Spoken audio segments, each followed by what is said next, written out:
going on, YouTube? Andrew Miller and Shane Black from hook'emheadlines.com. We're coming back at you today, previewing the Texas-Oklahoma State basketball game tomorrow. It's been a few games, or at least a couple games now, since we did either a preview or recap. So a gap between videos here. Take a look back at a few of the games that have happened here recently, most notably the 69-61 win over West Virginia in Morgantown on Saturday. And then, I mean, we can kind of take a look ahead, too, to what's next, because after we get this Oklahoma State game over and done with, there's like a big stretch of games coming up in February. But yeah, like I said, we're coming off a big 8-point win, while West Virginia isn't the best team record-wise in the Big 12 by any means. Any road win in the Big 12 is important, and I think we've very much seen that come to fruition here in the last few days. And so I'm not taking it for granted, but yeah, Shane, pass it over to you for some of your thoughts. Yeah, so I was impressed with the performance the Longhorns were able to put together in Morgantown. I think when you look at the Big 12 as a whole, you kind of figure if we're going to finish above 500 in the league, what are those road wins that we want to target and be able to kind of grab? And I think Morgantown was one of them that seemed pretty feasible. Texas went in with a game plan, seemed to execute. It wasn't, the crispest game of all time, but this team just proves time and time again that they're good down the stretch and they can finish games with the best of them. And you mentioned, West Virginia, not the cream in the Big 12, but it's still a good team. This team was ranked in the top 25 before Big 12 play started. So although they've had their struggles in conference, they proved that, they're a top 40-ish team kind of in totality. So I think it's a great win.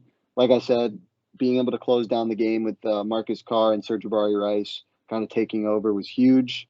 I think with 2:30 to go, the Mountaineers were able to cut it to a 2-point lead. Dylan Disu had fouled out. Tyrese Hunter was out with an injury. Timmy Allen had yet to score.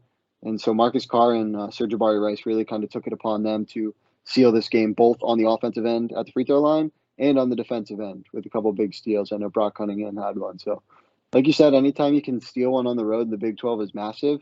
And it just puts you a leg up when trying to compete for the league and, finish with a positive record. That duo in late games, Bari and Marcus Carr, man, they're awesome.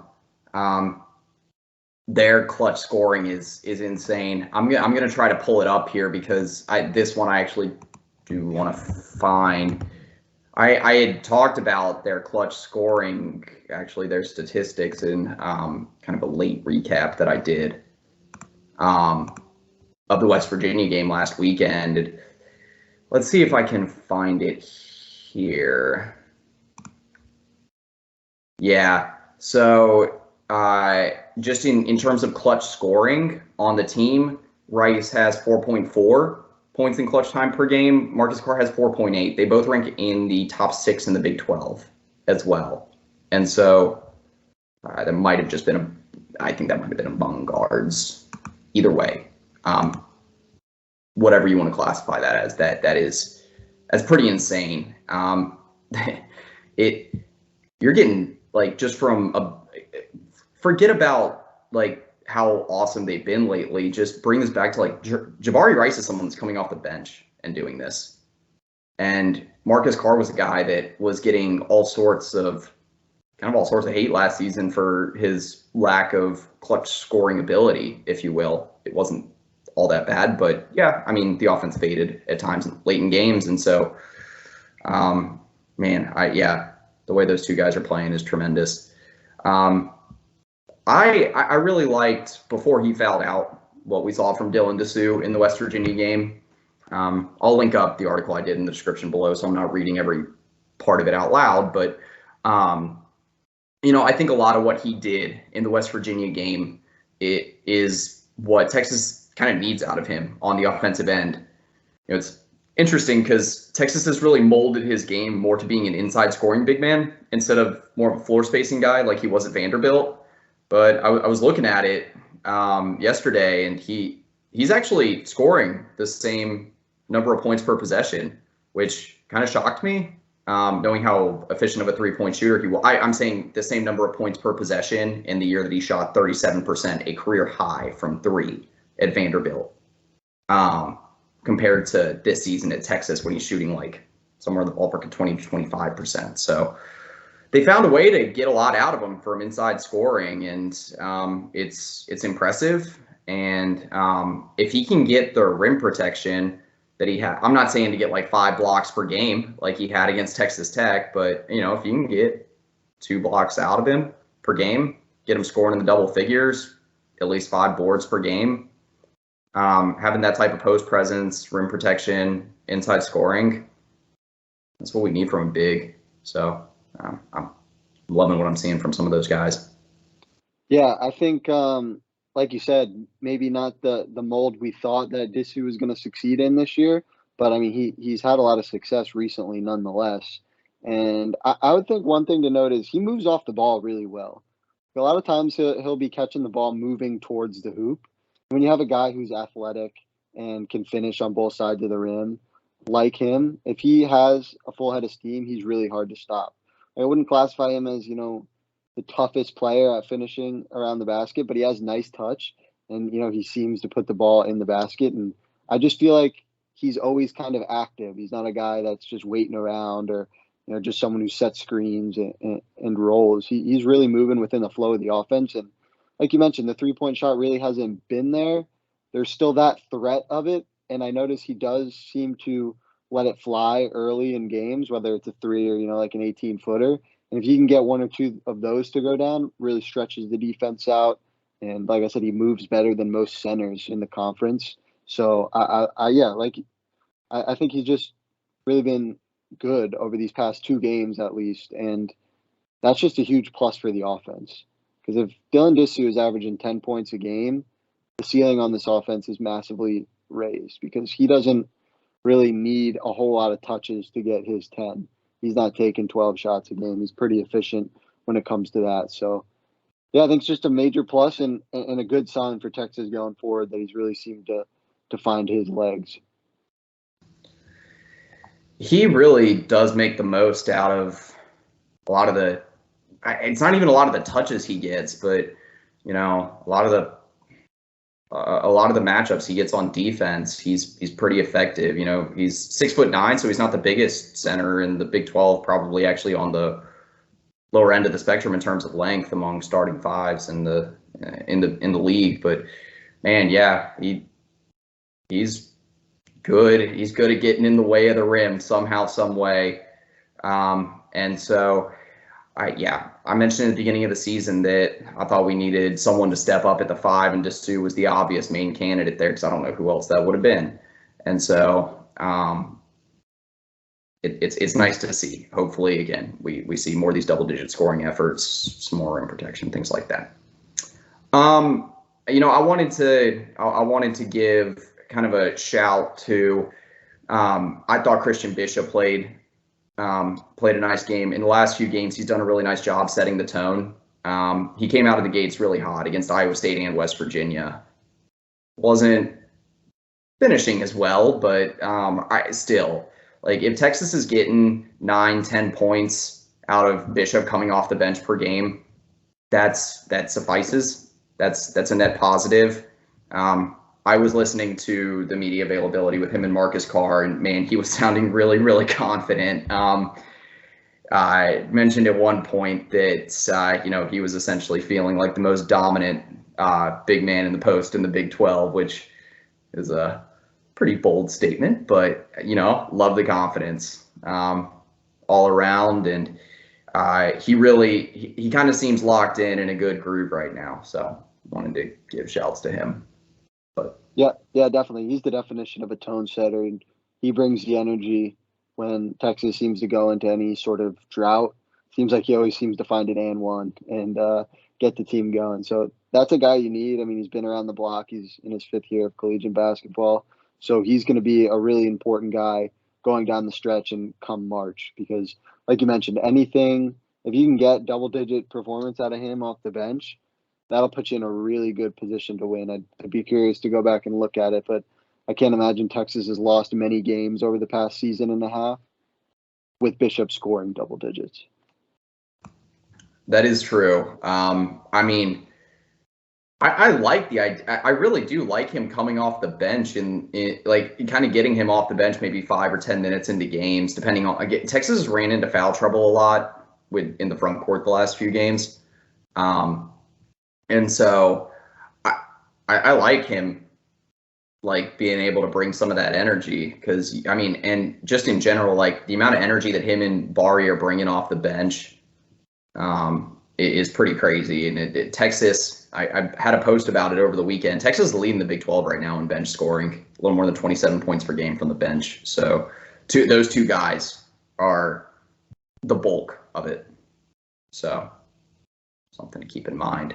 And Texas is 12-4 when Bishop scores in double digits over his 2 seasons on the 40 acres. So, I mean, pretty solid, especially given that most of those games have actually come in conference play or in the loss to Purdue in the tournament. So he's not really putting it up against the Houston Christians in the out-of-conference game. So 12-4 is pretty great record, all things considered.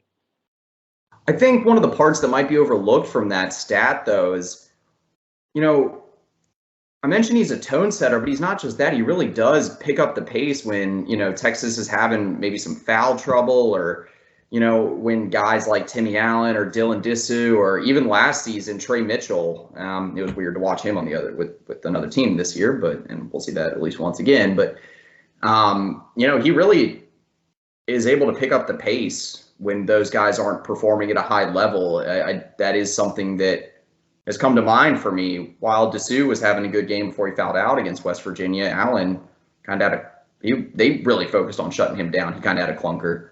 And, you know, Bishop picked up a lot of the pieces for him. So, yeah, I think that is an interesting stat. Oh, don't need to mute myself there. Before we transition into previewing the Oklahoma State game here, I did have one interesting thing I wanted to talk about right quick because it almost seems like an elephant in the room of sorts, maybe a baby elephant, not a huge thing, but you know, we saw Tyrese Hunter leave the game. I believe it was a lower body injury. Am I correct on that? Yeah, lower body injury in the second half against West Virginia. He got off to a good start. It shouldn't be overlooked that before that injury, he was playing his best game since the Kansas State outburst he had with 29 points. I mean, hopefully he's able to come back and find that same rhythm. And just in general, I mean, he's had a few lower body bumps, bruises, and injuries this year. So hopefully just in general, he's, you know, able to stay healthier down the stretch. But, you know, what do you make of him having that hot start but Texas still closing out on a strong note? I mean, do you think those are interrelated or mutually exclusive? I don't. Yeah, so that's a good question. I think, anytime you can get Hunter going, we've actually mentioned this multiple times. It seems like when he gets in a rhythm early, which is a pretty simple-minded thing to say, but when he gets in a rhythm early, he trends to have a good game. When he starts off cold, he never really seems to pick it up. He's not like a Marcus Carr where Marcus Carr turns into a microwave in the second half and is on fire, even if he has a slow first half. So, yeah, it was great to see Hunter start fast. I feel like he wasn't as when he was playing in the second half. But like we mentioned at the top of the show, even when Hunter's having a really good game, like we saw against Gonzaga and Kansas State, I still believe that Marcus Carr and Jabari Rice are your closers, and even Timmy Allen to an extent. I just really trust the ball in those guys' hands.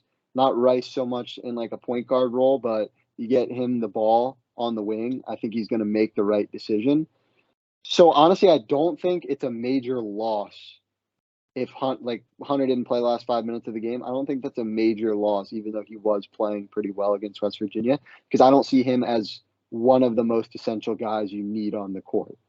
If Marcus Carr wasn't on the court, I think you could find yourself in a little bit of more trouble because when the defense ratchets up, Carr has been there to bail this team out. He hits a lot of, contested isolation shots, and that seems to happen in the last 5 minutes or so of a game. So I don't think that Tyrese Hunter is the first, second, or maybe even third most important guy when it comes to crunch time. That said, I think he should be on the court if healthy, but I think that's kind of why we saw Texas able to even balloon that lead with him exiting the court with just over 5 minutes to go. Yeah, you make a lot of good points there. I think that because I'll be honest, I thought about the question, but I had some inclinations. I didn't really know what to make of it. And yeah, I mean, that is true. I think I still put a little bit of weight on how much I expected Tyrese Hunter to be a sort of late game closer for Texas this season, to be that guy. I think we even talked about that a few times. But you're right. I mean, at this point, it's pretty much been Marcus Carr or Serge Rice, and then Timmy Allen, maybe another one of the upperclassmen finishing out games for Texas. Brock Cunningham a couple of times. So, but yeah, it's crazy. Because we expected Hunter when he came in, like you said, I expected him to be a closer and kind of a shutdown guy. And even when you have more talented underclassmen, you look around all of college basketball, it always seems to be the upperclassmen that are the guys that end up closing it out. And why is that? Because they've played, triple-digit collegiate games in their career. They've been around the block a couple of times. They know when to be aggressive, when to kind of pull back and shot. So it's definitely something to note, but yeah, it is interesting nonetheless. Yeah, I mean, like I said, I hope that I need to check on his injury status. I will do that, maybe edit something over this, but you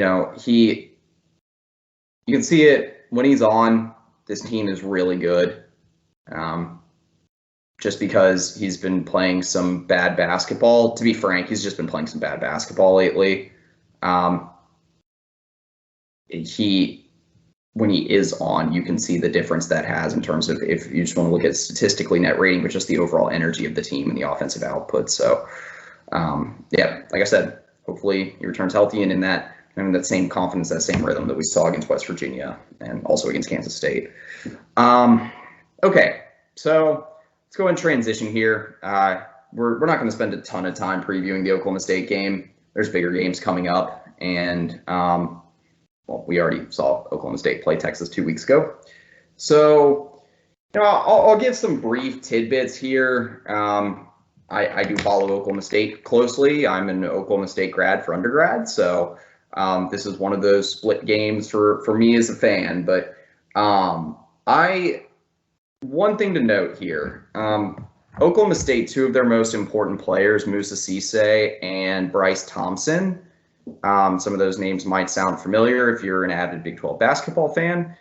Both of them actually suffered ankle injuries when they beat Iowa State over the weekend. So Mike Boynton, their head coach, in the post-game press conference said that he expects them to both be okay, but Moussa Cisse has been having this lingering ankle injury now for a few weeks. And so that's definitely something to note because he's really important to their defensive efforts. I think he's still leading the Big 12 in blocks, at least blocks per game. Bryce Thompson is one of their best scorers. And so former five-star recruit, Kansas transfer from a couple years ago, name that probably some people know, but that will be something to watch. I don't think they have either. From the last thing I saw, neither player had a definitive status for tomorrow's game yet. So if both those guys are absent, that's very notable because those are two of their most important players.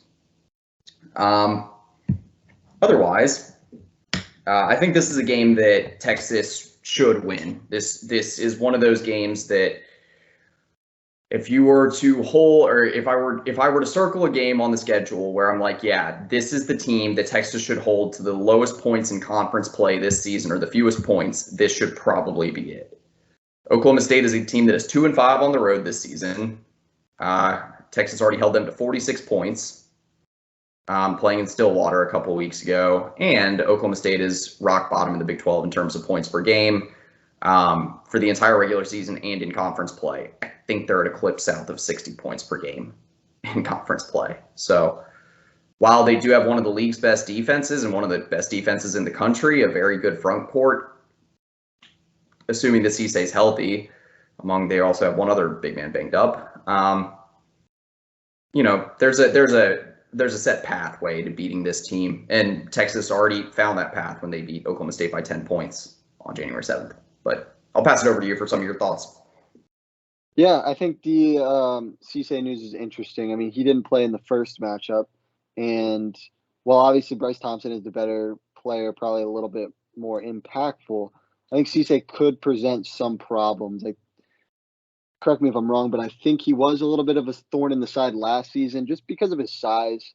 He's 6'10", 6'11" guy, super lengthy. You mentioned leads the conference in shot blocks, but on the offensive end, really adept at putting the ball back in the hoop off misses. And we know that Dylan Disu and Christian Bishop, somewhat undersized down low, don't always have the easiest time blocking out bigger players. So if Cisse is once again missing, that's going to limit Oklahoma State from getting easy putback buckets, which, like you mentioned, they're one of the worst. They are the worst offense in the conference and almost kind of one of the worst in the Power Five. So they really need to create those easy buckets. So without Cisse, it becomes a little bit trickier. So that's certainly something to keep an eye on if you're watching this on Tuesday as game time's approaching. See his status, because if he's not in there, expect Disu and Bishop to find some success on the offensive end again, like we saw against West Virginia. But yeah, I mentioned this about West Virginia, but when you're breaking down Big 12 play, you got to see where you can go 2-0 in order to get that record above 500. You already stole the game on the road in Stillwater. This is when you gotta hold serve at home. I think I would expect Oklahoma State to shoot a little better than they did last time. Texas just really seemed motivated after that Kansas State outburst. Obviously, they played Oklahoma State the game after, came out and straight from the jump kind of defended really, really well. Oklahoma State only shot 30% in that game. That's bound to improve. I mean, they only shoot like 33% from three as a team, but I wouldn't expect Avery Anderson to go for three again. Bryce Thompson, if he does play, is a guy who can heat up pretty quickly. So this team is going to take and make some shots. Like you mentioned, very feasible to hold them under 60 or right around that mark. And if you get there, Texas should be able to score, upwards 65, 70 points. Looking at it from the offensive end, I like the guard matchups. John Michael Wright, I mean, you know a little bit better than me, but seems like a guy you might be able to pick on. He's a bit undersized, scrappy defender, but is someone you can get in a pick and roll situation and put a little pressure on. But I would be curious, what are your thoughts on the best way that we could see Texas kind of put the ball in the hoop, knowing that Oklahoma State is pretty dang good on the defensive side of the ball? Yeah, so, I mean, it's hard to say because, especially when you're playing Oklahoma State in Stillwater, I mean, they've been able to disrupt everyone for the most part. Gabe Kalsher was hot for Iowa State in the first half on Saturday, but he was pretty much shut down in the second half. They've been a really impressive, second half defensive team.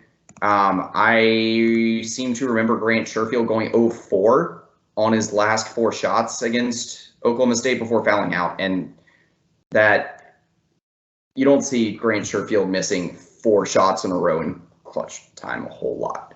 And so he has cooled off a little bit, though, in the last few games, granted. In general, Oklahoma State finds a way to really muddy the waters. They play a really messy brand of basketball. The guards are very quick on defense. They're not the lengthiest guards because I think Avery Anderson's about 6'2", 6'3", not a huge wingspan. He's not very big either. John Michael Wright is a little bit lengthier. He's still pretty quick, but again, not a huge guard. It's not like the Iowa State guards where they're all 6'3", 6'4", and you got some switchable guys.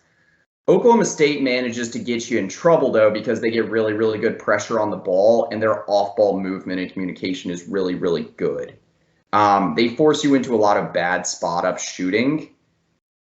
the way you can beat Oklahoma State, it's hard to say, but Baylor was able to kind of grind them down here a few games ago. If you can manage to get out and run in transition a lot, that's where the sweet spot for Texas is going to be. Oklahoma State, when the game starts getting really ugly, they don't mind playing that brand of basketball, but when they start turning the ball over a lot and opposing teams start getting some easier buckets, that's where it starts becoming a little bit tougher. There's other ways too. You can beat Oklahoma State in the mid-range. Like I said, they give up a lot of spot-up shots. Their idea of forcing bad shots is actually, weirdly enough, one way that Texas succeeds because Texas is one of the better mid-range shooting teams in the Big 12. You got guys like Marcus Carr, like Timmy Allen, like Dylan Dessou that can hit those mid-range shots in an efficient clip. It just so happened that Marcus Carr didn't have the best game against Oklahoma State the last time out. I mean, I think, to be honest, there's no perfect roadmap for beating Oklahoma State. There's things you want to avoid. You want to avoid it becoming an all-out crapshoot because they're really good at winning those sorts of games. They've done that a few times now this season. They did it against West Virginia. They did it against Iowa State last weekend. And, I mean, mainly, you don't want to get into like a situation where you're playing a game of like points in the paint, second chance points. I think that if there's a game where you kind of shy away from dumping it down to Dessou down low or maybe working it from Timmy Allen closer to the basket, this might not be the game to do that. Granted, you can work. I'm not saying you don't get the ball in Timmy Allen's hands. He can still facilitate from the inside out. I think if the off-ball movement is strong, then you can still beat them. One thing too, this is going to be one of my keys to the game.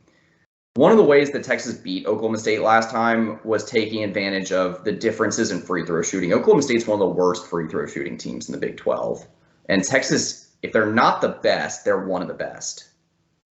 And I think there was a difference of like 6 points at the free throw line last game. I think both teams had 21 attempts, and Texas sunk like 17 or 18, and Oklahoma State sunk like 12. So Oklahoma State, again, they play a messy brand of basketball. It's a lot of physical defense. That opens up the opportunity, though, if you're playing a like competent, confident, rhythmic style of basketball, that you can get to the free throw line a lot and more often than Oklahoma State. That's where you can kind of bury them. Because if you start getting into a free throw shooting battle late, that's going to favor Texas. So those are some of my thoughts on it. You don't want to have the difference in the game be the points in the paint, blocks, things like that. Oklahoma State's going to beat you that way. Yeah, I think it's important to limit any easy buckets. I mentioned with the Cisse putbacks, but this team's not very adept at scoring in the half court. So they're not really going to run on you, but if you can limit that even more by avoiding live ball turnovers, things of that nature, and force them to go down the court and execute in the half court every possession, they're going to have a hard time sustaining that over 40 minutes, and Texas would have the decided edge. And you mentioned turnovers from Oklahoma State on the offensive end. They are one of the worst teams in the country when it comes to protecting the basketball. They're ranked 317th in offensive turnover rate. So that's something that I'd like to see Texas maybe get out, pressure a little bit, see what happens, try to get some easy buckets of their own. But, yeah, you mentioned the free throws. I was going to say something about that at the end. Texas, for all we've seen, going back to the Shaka Smart years of how poor this team has shot free throws, they're sitting at a little over 81% in conference play, which is first in the Big 12. And just really, really a good feeling when especially late in games when your guys go to the line, they're going to knock a majority of their attempts down. So that's another massive advantage.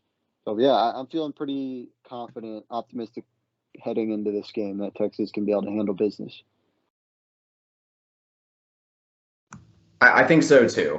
I'm not trying to just go out of my way to bash Oklahoma State here either, but this is the type of shooting woes that Oklahoma State has faced this season. This is a good way to sum it up. This is looking at three-point shooting numbers for Avery Anderson, mind you, one of Oklahoma State's most important players.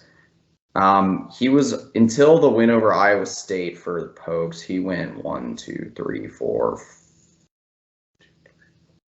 6 games in a row with it, where each game he had at least 2 3-point attempts without sinking a single one. Wow. So, attempting about 2.5, 3-point attempts per game. He almost went a month. Actually, I think he did go a month without making a single one. John Michael Wright, Avery Anderson, they're all pretty streaky 3-point shooters. They can do it. It's just you got to limit it. Anyway, without getting down that rabbit hole, I think I've said enough on both sides here. I feel good about this game for Texas. It's the Big 12, and Mike Boynton has this way about him that just is able to grind down opponents. But if I'm reading the writing on the wall here, Oklahoma State is not a good team on the road this season. They're dangerous in Stillwater, but they're not good on the road. So, logically, this game is one that favors Texas for sure. So, I think this is a good time for prediction time. Yeah, I will go 68-58 Longhorns, and I'll throw out there that I think Hunter comes back, plays, is healthy, and goes for 15 plus. It knocks down 3 or 4 threes and starts to find a rhythm and gain some confidence. I do like that prediction. I'm gonna go 70-55 Texas. Like I said, Oklahoma State has not been a good team on the road this season, and while Mike Boynton has found ways to make games ultra competitive when you wouldn't expect them to otherwise, I don't think this game is going to be like the Kansas game for Oklahoma State, where like it was right down to the final possession. I think with the potential that Musa Cisse is not playing either, that Texas could actually hold up their end of the bargain in the paint. So it gives Texas a decided edge. I think that Texas is going to end picking up their second straight win 4 of the last 5, and head into the Big 12 SEC challenge or battle. I don't remember the official term for that one off the top of my head right now, but head into the Tennessee game with some momentum. So, you got any other thoughts before we? No.